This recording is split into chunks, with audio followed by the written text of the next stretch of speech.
Eh ben, tu sais que le problème de l'empreinte carbone du numérique est assez important. On pense que d'ici 2050, si on ne fait rien, les émissions de gaz à effet de serre liées au numérique vont augmenter de 45%.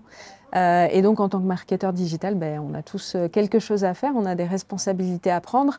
Les annonceurs sur les produits et les services qui vont promouvoir dans les publicités, les agences créa sur la production des créations, et puis nous, côté diffusion, adtech, agence, il faut qu'on s'occupe aussi de limiter l'impact environnemental de la diffusion des campagnes digitales.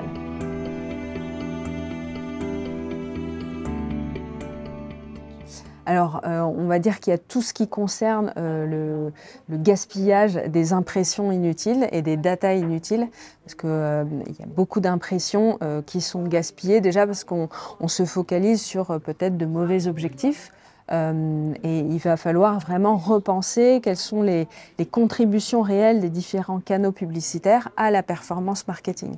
Si tu mesures le mauvais objectif, si tu emploies la mauvaise stratégie, si tu emploies le mauvais format pour arriver à ton objectif, tu vas être obligé de surdiffuser et donc de faire beaucoup de gâchis. Pareil, la lutte contre la fraude, la lutte contre l'encombrement publicitaire qui est trop important sur certains sites, sur les sites qui achètent de l'audience, qui n'ont pas de la vraie audience, qui diffusent des fake news.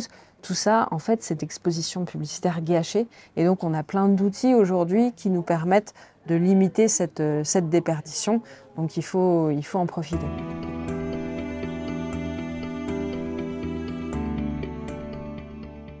Oui, il y a beaucoup d'initiatives qui ont été prises par des agences, par des régies pour commencer à mesurer leur empreinte carbone.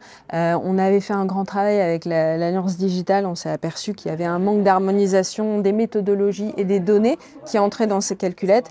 Et donc là, on s'est allié avec le SRI pour lancer un référentiel commun et surtout l'adapter vraiment aux réalités de la chaîne de valeur programmatique. Et donc ça va sortir dans quelques semaines.